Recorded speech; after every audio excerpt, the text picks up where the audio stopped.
Thank you so much for joining us for Spirit, a stimulating program initiative for retirees that inspires thought. I'm Judy Steining, Director of Community Services for the Orthodox Union, and it is my honor to host this program. The OU created Spirit several years ago as an on-site program that was held in New York, New Jersey, and Florida. After a hiatus of a couple of years, we are happy to bring it back now as a pre-PASOK virtual program. The OU recognizes that as the generation of baby boomers leave their professional responsibilities, they are looking for educational stimulation.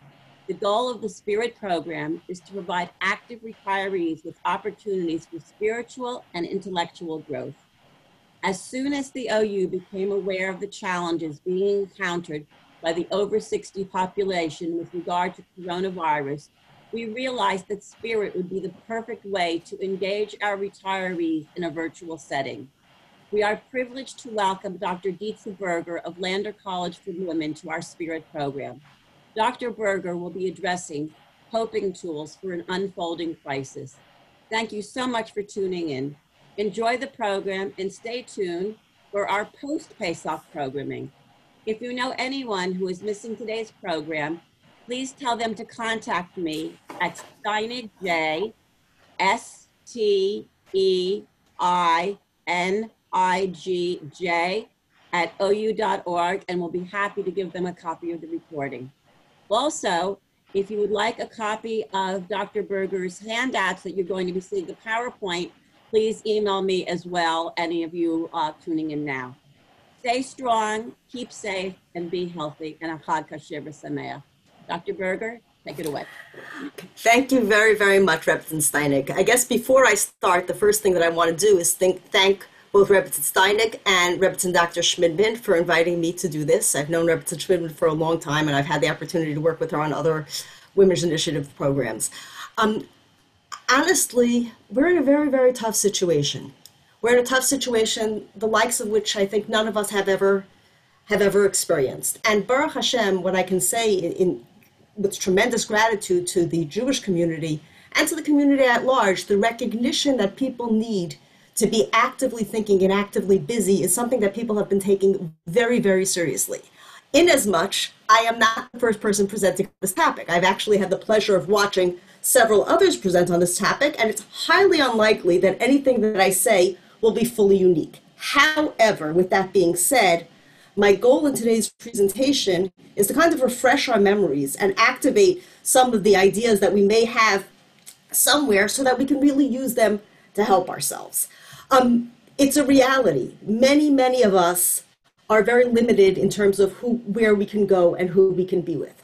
We have a degree of what we would call physical isolation. I think thanks to the programming that organizations like the OU are doing, it doesn't have to also be social isolation. So while we're in our own places, and that is definitely very, very difficult and very limiting, there are things that we can do not only on a practical level, but beyond these programs in terms of connecting socially with others, and that's actually going to be one of the things that I'm going to focus on.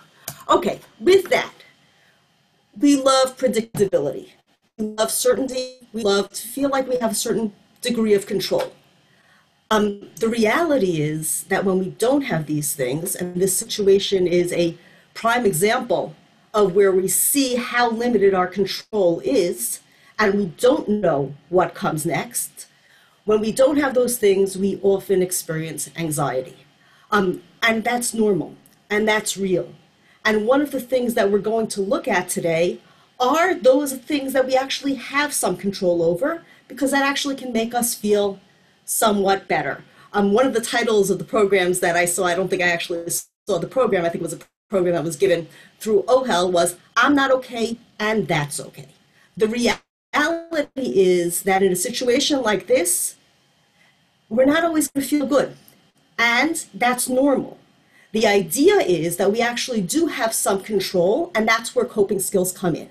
So there are a variety of different categories of coping skills, and we're going to look at each of them, hopefully in some depth, and hopefully at the end of the program, if anyone has ideas that we haven't brought up that they can share with others, I would be very, very grateful, and then I can stick them into the program also. Okay, so the first category that we're going to look at are activities, routines, and diversions. Being busy is healthy and helpful for all of us. And again, being part of a program like this is healthy and helpful. Social and interpersonal skills that we have and social and interpersonal activities can make a very big difference. We're going to look at the category of cognitive coping skills. We're going to look at some physical coping skills, some spiritual coping skills, and we're even going to look at using limit setting, as funny as it sounds, in the process of helping ourselves really cope that much better with a very, very unique and difficult situation. Okay, activities are stabilizing. Routines are stabilizing. That's one of the nice things. We know the sun rises in the morning and sets at night, and knowing what comes next and what to expect is something we all really benefit from. One of the things that I can tell you is that in general, for most people, the routine has been upset. But holding on to those responsibilities and engaging in those things that we have opportunities to do can give us tremendous stability. And we have to think about what our responsibilities often are. Very often we have projects that are bigger projects, and they don't necessarily have to get done now, and it might not be a good idea to get them done now. But recognizing that there are people who need me, there are things that I really need to contribute to, can make a very, very big difference, and obviously engaging in these things can make a big difference also. Which brings me to how Hashem is helping us through the calendar right now, because our responsibilities are not the same on a daily basis, they're not the same on a weekly basis, and certainly when it comes to a cycle of Yom Tovim, preparing for Pesach is a big deal. And I want to speak about this from several different vantage points. The first thing is like this. We need to know what we're doing when we're preparing for Pesach, because there is a real danger in overdoing it. We are there to get rid of chametz. We are not there to shine our baseboards. And I am saying that because one of the things that can really be problematic is for people to take on responsibilities that are not necessary and could be unhealthy and unhelpful. Our goal is not to keep ourselves so busy that we don't have time to breathe. And we'll talk about that a little more in limit setting. It's also not to take on responsibilities that are unnecessary and could actually be dangerous. So if you don't have the household help that you're used to having, and you're not the person who should be climbing a ladder, don't climb the ladder. You don't have to do everything that your household help would otherwise do. You can make a kosher Pesach with dust under the counter. You can be mevatel the crumbs that could have gotten under the radiators. So please be very, very careful with that. Don't end up bending down to do something and hurting your back or chas v'shalom worse, because preparing for Pesach can actually be something that people can enjoy when it's done appropriately. We have to be very wary of the fact that we don't want to do things that could be problematic. Okay, with that being said, a daily schedule is extremely important. Our lives, as from Jews, have schedules built in. We get up in the morning, we daven, we then move on to eating breakfast. The issue is what comes next. And I think it can be very unstabilizing not to know what comes next, which is why I think on a certain level, preemptively planning a schedule that includes responsibilities that you have, but also includes very positive use of what I would call your discretionary time is extremely important. But you want to know what you're going to be doing. And if there's a friend that you're going to be communicating with and you're going to have to make time for that, that's fantastic. But I really do think it gives us a certain amount of security to know what comes next. So I have a couple of different ideas here. Obviously, reading is a very big one. I think that most of us benefit tremendously from reading. Sometimes we can get so engaged in reading that it can actually take our mind elsewhere, which in this case is not necessarily a bad thing. I do think we have to be careful in terms of what we're reading, and we'll talk about this a little more later on. But the idea is that there's a tremendous amount that comes out in the news. There isn't necessarily a balanced reflection of positivity in the world that's coming out in the news. And spending too much time reading about what's going on in the world can actually be very, very dangerous for all of us in terms of how it impacts our mood. So theoretically, we could be hearing the same thing, nothing necessarily changed, but as we hear it repetitively, it does affect us. We learned that from the World Trade Center. We learned that from how people who overwatched reacted to that. In this case, we can talk about watching, we can talk about reading. They're fantastic diversions, but please be careful in terms of the content. You do want to know what's going on in the world, and you should know what's going on in the world, but make sure that you limit it. Make sure that you give yourself a fixed time to be doing something like that can go back into your schedule, and make sure that you don't overdo it. Because one of the differences between the way we get our news now and the way we got our news in the recent past is that we have I guess going along with the problem of preparing for Pesach, we have a system now on the internet where it's literally ein ladov. Okay, we're getting preparing for Pesach, that could be ein ladov sof. We also have to be very, very careful when we are perusing things. We want to make sure that those are things that are going to have positive impact on us, and we're going to talk about that a little bit further on. Okay, the next category that I have here, I'm sorry, everybody's faces are blocking my category, so I'm the one who did that to myself, just a second. The next category that we have here, I think, is a category, that's called art, okay? I can't tell you how beneficial and therapeutic engaging in art activities are. And art can be anything from kind of rearranging the pictures on your wall to actually generating and creating things. And having access to supplies is not always natural, but we also have Amazon that delivers things. So whether it's painting, whether it's sculpting, whether it's drawing, whether it's knitting, if we have hobbies that once upon a time filled some of our discretionary time, now is a very, very good time to pick some of them up. Going back to the reading, one of the other things that goes along with that is the idea of learning. So making a chavrusa time and making time to learn something that you haven't had the opportunity to do can be tremendously rewarding. I'm going to throw in gardening. Obviously, this is not a comprehensive list, but gardening is something that's considered very therapeutic. It appeals to the aesthetic sense, and I know that people can feel very, very cooped in their house. Sometimes even just putting a plant on your windowsill and tending to it can make a very big difference. Music is something that we should avail ourselves of. Everything, you Google it, everything is really, really available, so you don't have to say to yourself, well, I once heard a song, how would I ever find out what it is? You put the words that you remember in the search bar, and miraculously the song will come up. And lastly, there are games. Games are great diversions. And we can play games with whoever we're with, but we can also play games with people that we really care about online. A group of my friends played Boggle the other night. They were in 2 different countries. They had a really good time, and that was available to them online. Okay, with that being said, we're going to go on to our next category, which is social and interpersonal. Okay, if you feel the need to talk to someone, you can be guaranteed that that other person feels that need also. Maybe not necessarily at the same time, and you might have to make a different time to speak with them, but please, please, please reach out. You are doing someone else a favor. You're not just doing yourself a favor. People need connection. We know from the beginning of the Torah, Lo tov heyos ha'adam levado. We do have this physical distancing that's going on, but reach out to people. It means a tremendous amount to them. Now, we used to reach out in different ways, and I think one of the things that actually could be very valuable, obviously we'd have to figure out the logistics of this, and you can certainly do it over email, and there are no logistical problems, but write a note to somebody. Let somebody know that you're thinking about them, and it can mean a lot. Now, this we're going to go into in a minute, but humor is a fantastic way of not only helping yourself, but helping others cope with things, as is the expression of gratitude. When somebody knows that what they've done is meaningful and valuable to me, and I have shared that with them, they feel tremendously good about themselves. And that's something that we really can do. And that leads us right into encouraging others.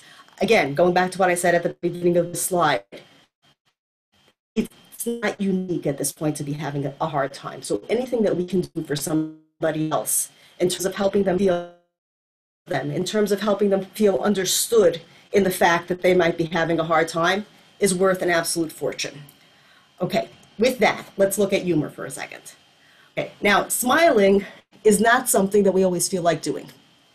It really isn't. And quite frankly, there are reasons and times where smiling would not be appropriate. However, there are times where we don't feel like smiling, and helping ourselves to smile can make a huge difference. There was something that was called the facial feedback hypothesis, that when people walked around kind of forcing their face into a smile, they actually felt somewhat better.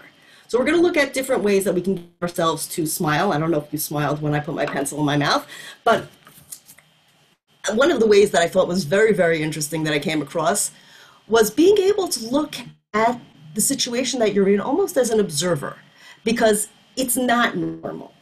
And if we could kind of look at these situations and kind of bring a smile to ourselves by saying like, oh, wow, who would have ever thought, in a positive way, like almost looking for the humor in it, we can actually help ourselves. Reach out to friends who can make you laugh. We all have friends who are just a little funnier. And you can pick up the phone and say, I could use a quick pick-me-up. What have you come across lately?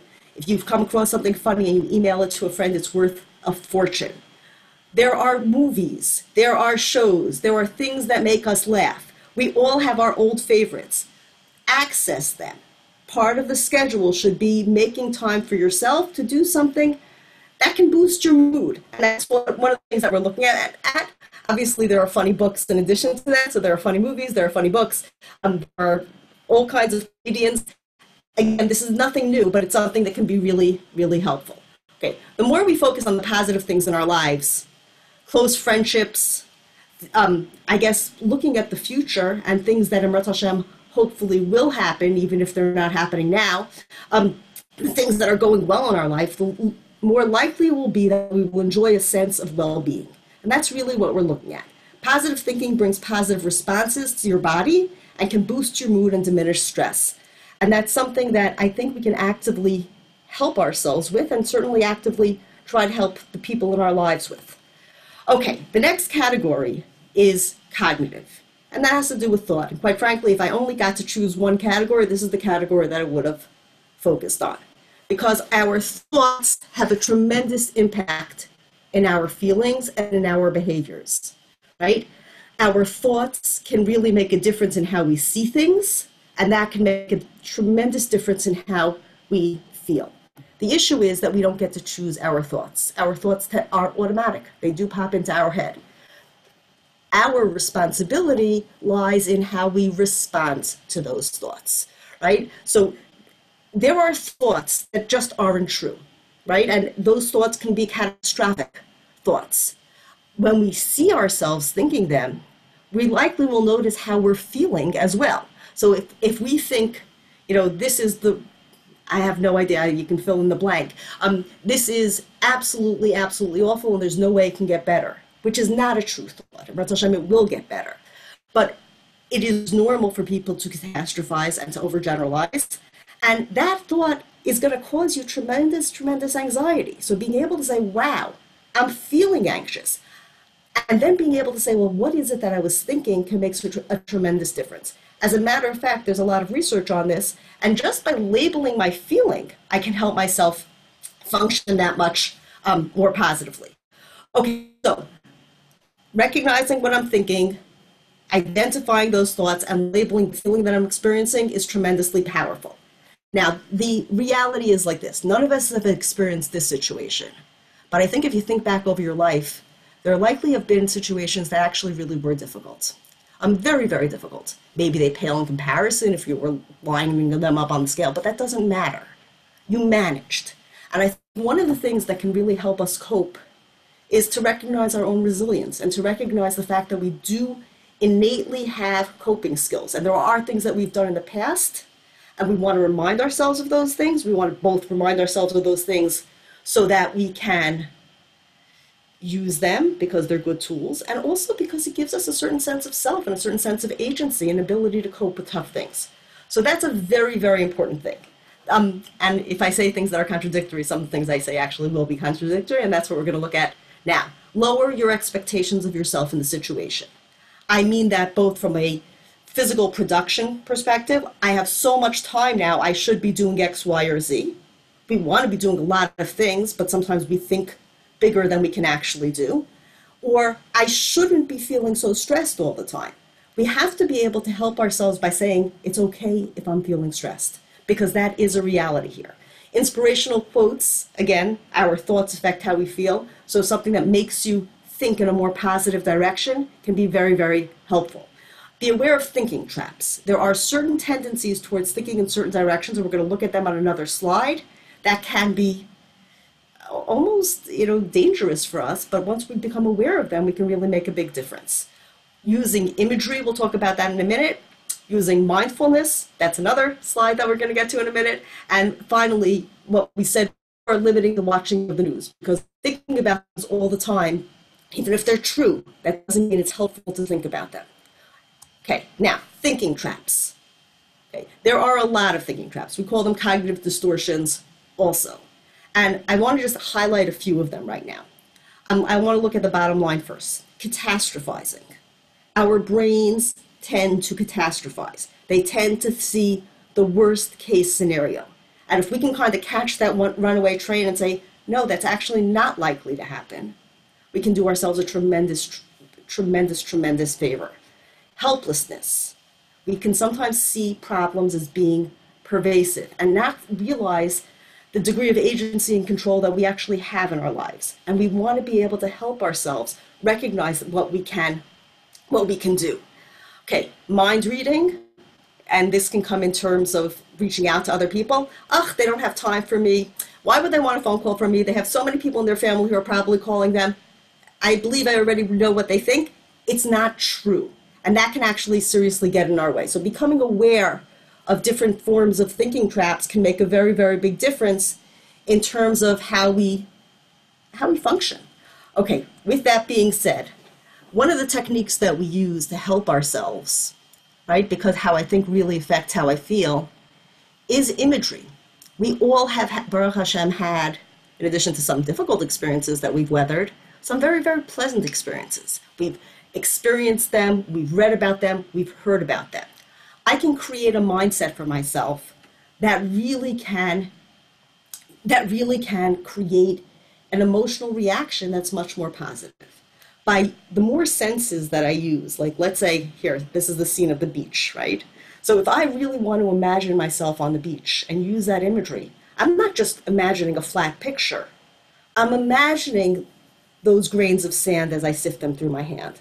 I'm feeling the rays of sun as they beat down on my cheeks. I'm trying very hard to smell that salty smell in the ocean. The more senses that I use, the richer the image becomes and the more beneficial it is, the more engaged you become in it. And quite frankly, you could try this on your own. There are definitely programs that you can use, but people find this very, very helpful because basically you are where your head is at and you can actually choose to put your head in places or with people who are very, very positive and encouraging. Okay, so that's, and the last thing is, while we do that, we try to breathe deeply and calmly as we do something like this. There are people who get training in this. It's a very, very worthwhile tool. The next tool along those lines is mindfulness, right? Our minds, as I said before, have minds of our own. Our thoughts can run all over the place. They can run in futurized directions, not futurized directions that are necessarily helpful. Sometimes it is actually very helpful to think in terms of how we're going to do certain things. But sometimes our minds can run in directions that can really, really be problematic. So it's not just that my tooth really hurts me, but it's my tooth really hurts me and I'm not going to be able to stand it if the pain gets any worse. Well, right now, your tooth has a certain degree of pain and you actually are standing it. So now mindfulness is something, it's a real skill set. People work for weeks and weeks and months on cultivating it, but it's what we call non-judgmental self-awareness, where we're focusing our awareness on what's actually really happening on the present moment. This is what my tooth actually feels like. Or right now, Baruch Hashem, these people are really safe and functioning. And I think it's very, very important for us to kind of be able to pull ourselves into the present. Sometimes what we're dealing with in the present is actually very, very difficult, but very often it's made more difficult by us worrying about where that present can lead. Okay, it is a serious therapeutic technique. I did not do it justice here, but it is something, there are apps that people can download on their phone that can really help cultivate it, and there are people who really work hard on training people in doing it. Okay, now let's move on to the next category. The next category is physical. Okay, so you like our little man here who's running. We don't physically necessarily have to run to be helping ourselves physically, but we do have to look at the basics, because when the basics are taken care of, we're much more able to tolerate things from an emotional perspective. So preemptively, working hard to get enough sleep is extremely important. And I think one of the things that sometimes gets in the way is that very often pre-sleep is what we would call rumination time. Before people fall asleep, they tend to worry about all kinds of things. I would very seriously suggest that choose a different time during the day that can be your worry time when you can think about things. And if something pops into your head before you go to sleep, have a pad next to your bed with a pen so that you can write it down. Like, remember to call X, right? If I have to hold on to that while I'm sleeping, I'm going to have a much harder time falling asleep. Okay, so getting enough sleep is something that's very, very important. If people are having difficulty sleeping, that is something to reach out about because it can be usually helped, and getting that amount of sleep can make a very big difference. Healthy eating. Sometimes people talk about a rainbow diet, right? It's a little harder now because we don't necessarily have the agency to go to the stores ourselves. One of the things that I just saw is that Rabbanim are seriously suggesting that we make very simple Yom Tovim, and we don't necessarily have, the varied side dishes that we might otherwise have. But eating healthy is something we really, really want to focus on. And we want to focus on eating healthy in a kind of regulated way. Very often when people are home all the time, instead of sitting down for meals, they end up grazing, and it's really not as healthful as saying, this is lunchtime and this is what I'm going to be doing. With that, we're talking about getting into a good routine.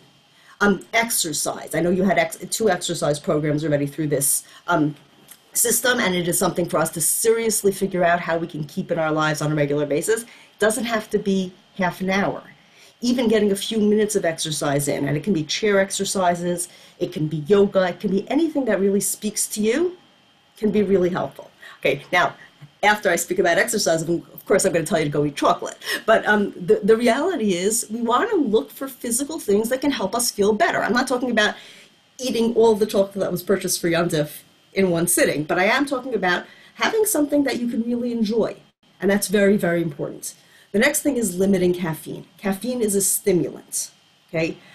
Anxiety has a already stimulated physiological system.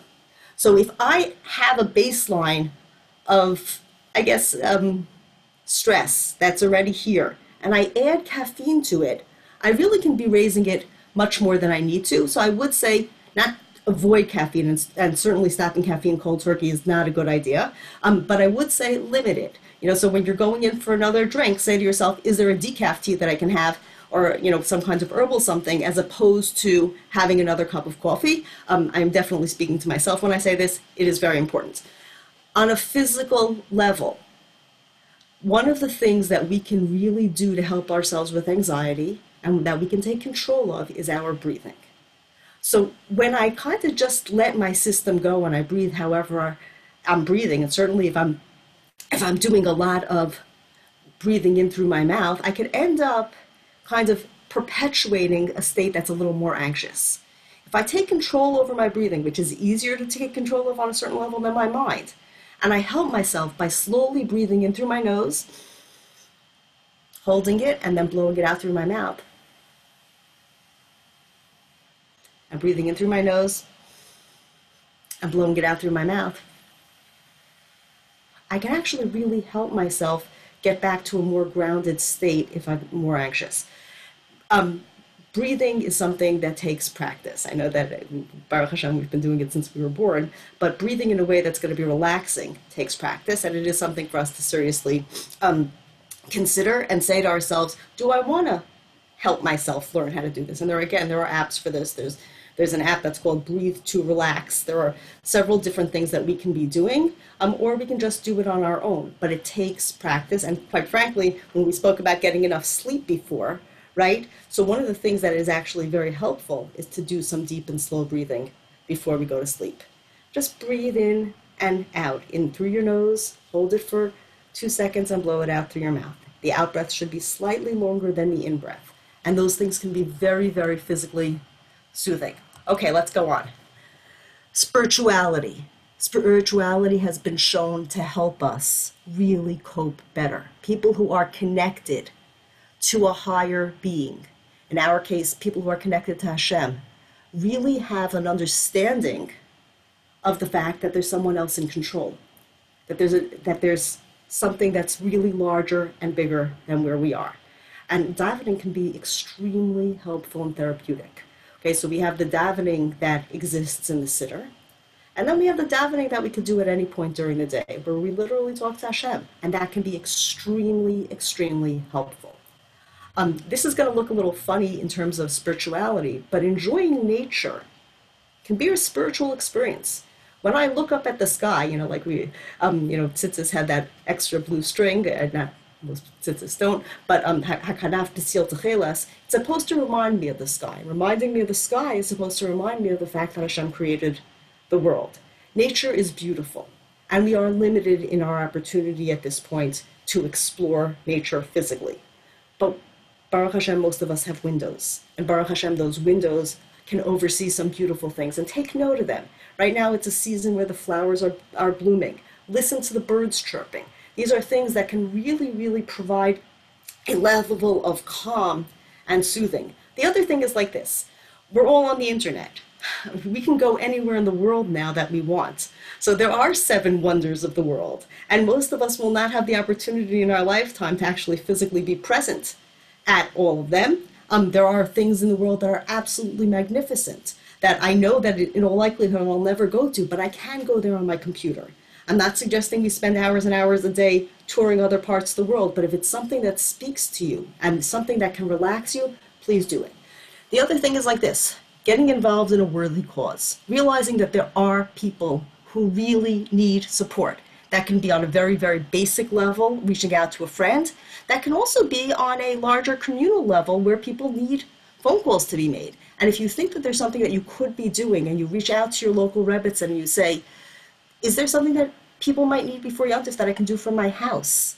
It can make a very big difference. And in all likelihood, it would be phone calls, and those phone calls will be very, very much appreciated, I would believe, by many, many people.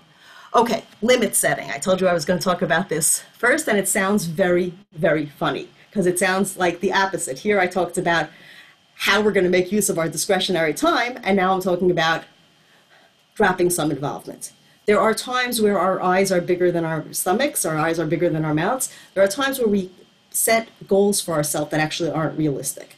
So if you feel yourself getting overwhelmed, please take a very deep breath and say to yourself, whoa, I don't have to do everything. What are the things that are most meaningful? And make sure that when you're creating that schedule, that we don't err on the other side, and you have to keep setting time for yourself. Obviously, there are things that are going to take higher priority, like we can't clean for Pesach 2 weeks from now, so certain things are going to take precedence. But again, cleaning for Pesach doesn't have to be back-breaking labor. And cleaning for Pesach, I had a teacher in Israel who used to talk about the fact that, he used more cleaner and less energy, and that's it.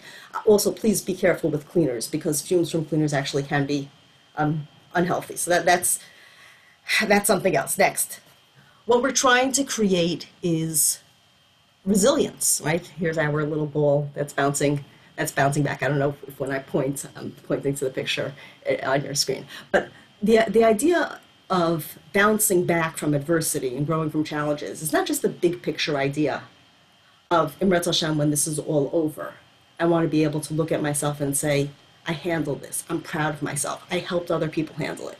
It's something that I want to do at 2 o'clock in the afternoon when I had a hard time at 1 o'clock in the afternoon. So being able to bounce back from adversity, meaning you heard something that was very, very upsetting, and you're supposed to have that negative side of the emotional spectrum also.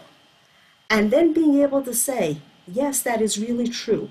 And right now, part of my responsibility is to actually help myself feel a little bit better.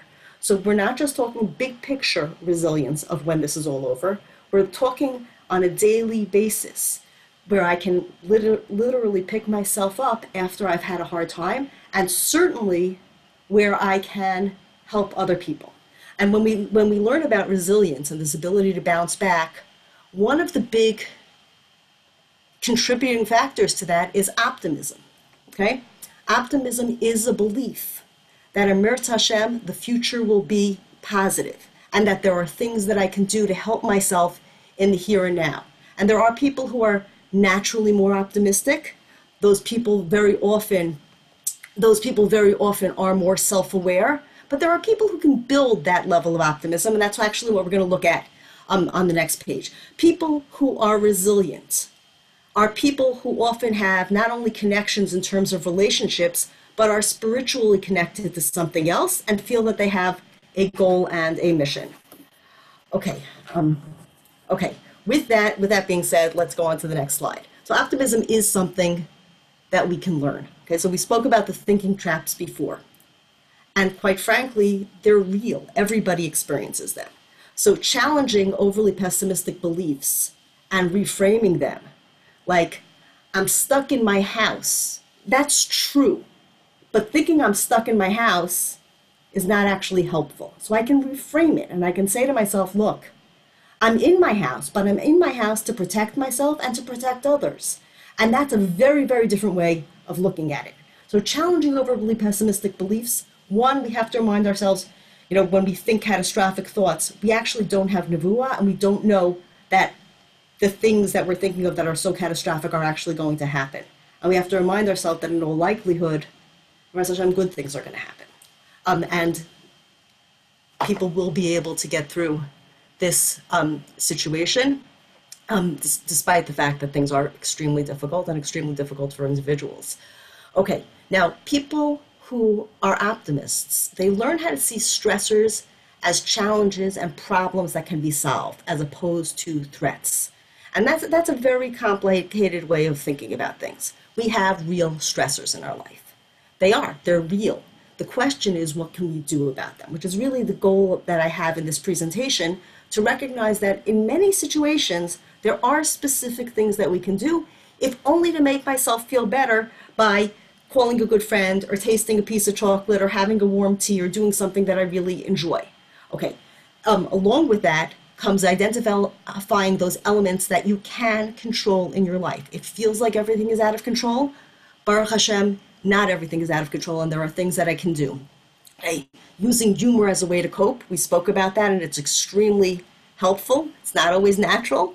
And believing in yourself, that's the optimistic outlook. I believe that I can tolerate this. Tolerating this doesn't mean that I'm never going to feel sad or I'm never going to feel scared. It means that even when I'm sad or scared, I'm going to help myself so that I can get to the other side of that. And I'm not going to let those negative emotions destroy me. Okay, and we're going to finally develop a realistic and optimistic way to look at things. It's very, very hard here. But reminding ourselves that we're not in control, reminding ourselves that while we can help make certain aspects of our lives feel that much better, but ultimately it's up to HaKadosh Baruch Hu, I think that is something that can be very, very grounding and helpful. Okay. So with that, I want to go back to the idea of gratitude. Okay, gratitude is something, again, that we're not only obviously reaching out and telling a friend that I'm really happy that or it made a very big difference to me today. I used something that you got me X number of years ago, and I'm extremely grateful that you thought of buying it then, and now I feel good about it. But it's also gratitude to Hashem for the things that we actually really do have. We do know that when people really engage in that kind of ongoing gratitude, the need for material things actually goes down. And I'm bringing that up here because the reality of material limits now is a very, very real limit. It also helps people who are genuinely grateful to others and grateful to Hashem. It helps them actually reach out and help others. That aspect, again, like optimism, gratitude is a skill that can be built, and it involves helping ourselves by hunting for the things in our lives that are actually positive and that we can actually do to help others. Okay, with that, I come to the end of the presentation, and I hope that you found some of what I said entertaining, if not useful.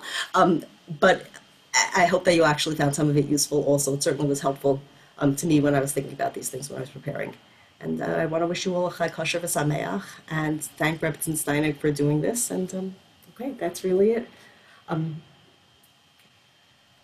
want to thank you so much, Dr. Berger, for taking the time out to speak to us. This was, I think, helpful to everybody.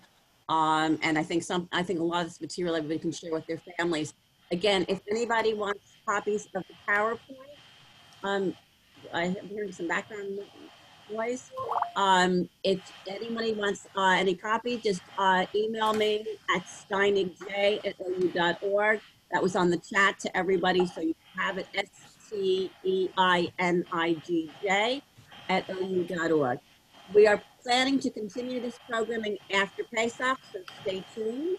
And if you didn't get regular emails from the OU about it, again, email me so that we can add you to the list.